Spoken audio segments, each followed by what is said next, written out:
México, 1985. 10.000 muertos en el terremoto. Más de 800 muertos en los hospitales, entre ellos 100 médicos. Chile, 1985. Un terremoto daña la estructura del 25% de los hospitales. San Salvador, El Salvador, 1986. Destrucción de 90% de la capacidad hospitalaria. El huracán Gilberto azota el Caribe en 1988. Daña el 90% de las instalaciones de salud de Jamaica. El huracán Luis castiga a los hospitales afectados por desastres anteriores. Cuando ocurre un desastre natural, las instalaciones de atención de salud pueden estar entre sus víctimas, y cuando los hospitales sufren daños, el costo puede ser astronómico, y los efectos de la destrucción se sienten por años. Pero gran parte del daño puede evitarse en los meses y años que preceden a un desastre natural.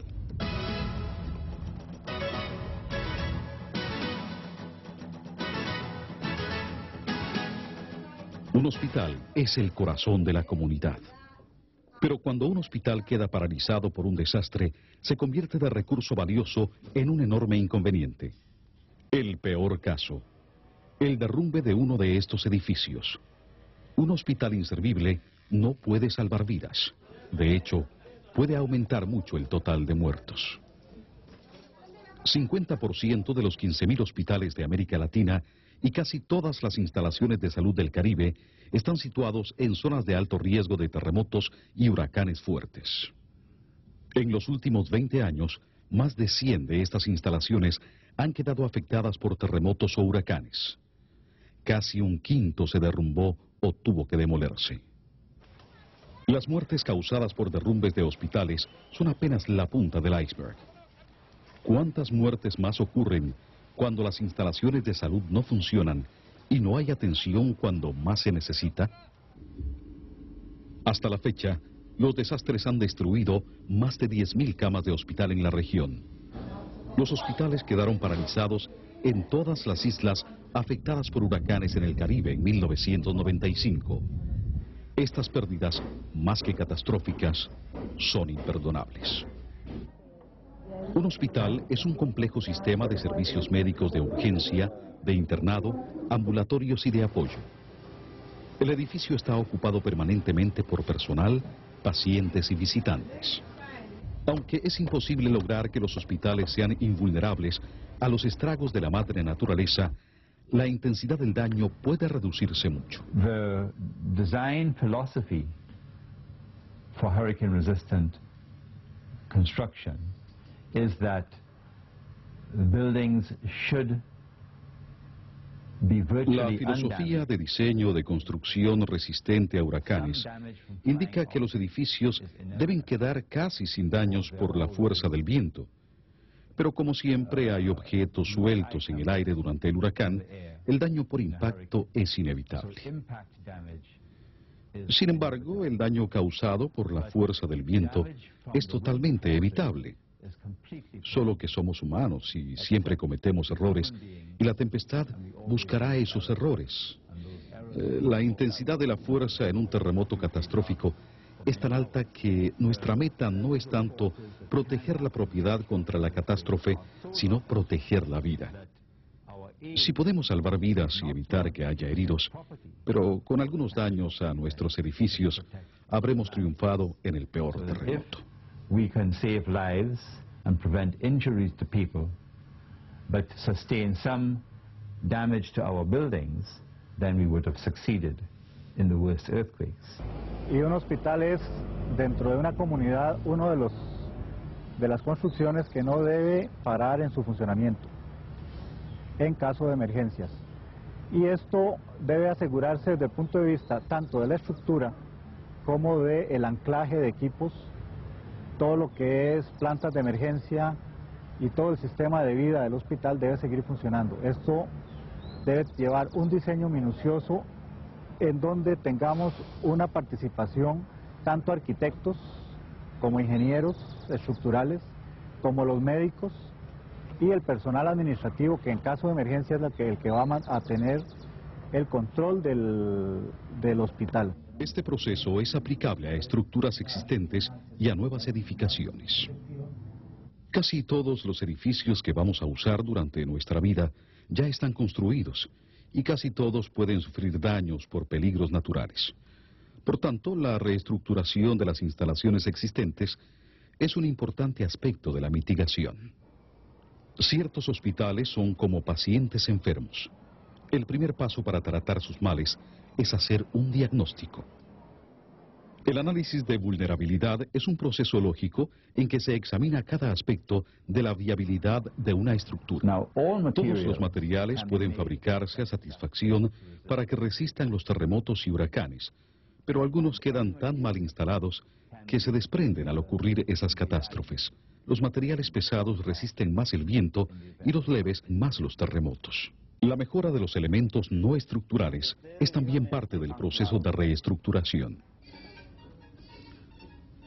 El hospital y el personal dependen de varios servicios indispensables para atender a los pacientes: electricidad, agua y comunicaciones.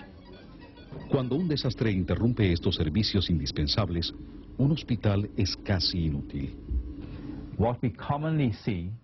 Lo que solemos ver en los terremotos es la caída de equipo, estantes de libros, botiquines, techos y conexiones eléctricas. Todos estos elementos no estructurales podrían asegurarse antes de un terremoto a un costo módico. Entonces, diferenciamos la reestructuración difícil de las estructuras principales de la reestructuración relativamente sencilla y barata de los elementos no estructurales. To the relatively simple and inexpensive retrofitting of the non-structural elements. Muchos países afectados por desastres extensos han creado metodologías para su análisis de vulnerabilidad. En México, el Centro Nacional de Prevención de Desastres, CENAPRED, encabeza la investigación y aplicación de esos procedimientos.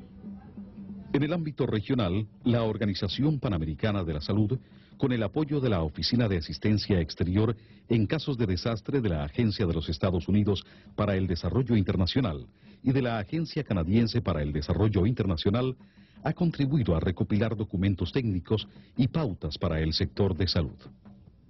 En 1995, la Oficina Humanitaria de la Unión Europea, ECHO, patrocinó un estudio piloto sobre análisis de vulnerabilidad en 4 países: Chile, Colombia, Ecuador y Venezuela.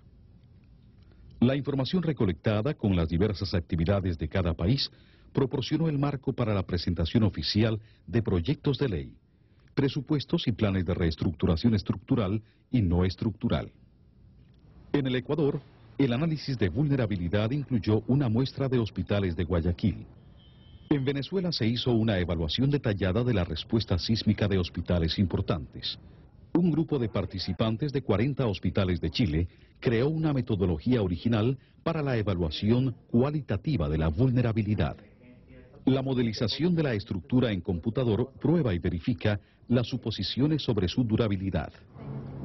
Esta animación lo que hace es que nos indica cómo es que se deforma la estructura, nos indica si existe o no desacoplamiento en torsión. Podemos ver de que el edificio simplemente va y viene de una forma ordenada, de que no existen perturbaciones en planta, y que eso lógicamente nos indica que la estructura que hemos logrado es apropiada para lo que queremos obtener. En América Latina y el Caribe hay muchos conocimientos científicos sobre técnicas de mitigación. Esa información se ha ampliado, probado y divulgado en los últimos años con apoyo de organismos internacionales como la SIDA, la OFDA y otros. Lo importante es convertir esos conocimientos en acción. En países como México, que sufrieron pérdidas tan enormes en el terremoto de 1985, la decisión de tomar drásticas medidas de reestructuración de los hospitales quizá fue más fácil que en otros países. En las islas del Caribe hay que hacer más, como lo indican los efectos del huracán Luis en 1995. Las pérdidas causadas por el viento son menos graves y más fáciles de prevenir que las ocasionadas por terremotos, pero se ha progresado. At the moment, almost all of the Commonwealth Caribbean countries De momento, casi todos los países de la Mancomunidad del Caribe están en alguna etapa del proceso de preparar, introducir y decretar códigos legales de construcción. Van a la vanguardia en este ejercicio los pequeños territorios de las islas Turcas y Caicos y Montserrat, acompañados de Antigua.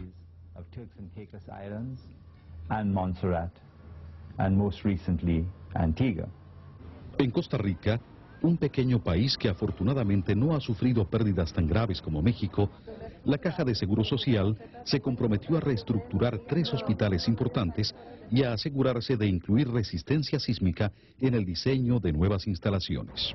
La decisión de reforzar nuestros hospitales no fue una decisión sin dolor. En realidad, tuvimos que sufrir el ver nuestros hospitales dañados por un sismo para que nos despertara la necesidad de reforzar las estructuras. Se contrató un grupo de ingenieros quienes hicieron la revisión y se encontraron que el hospital tenía una alta vulnerabilidad sísmica, aún para sismos de pequeña cuantía, es alrededor de 5 años más o menos. Este hospital se diseñó para 2 niveles de resistencia o de desempeño.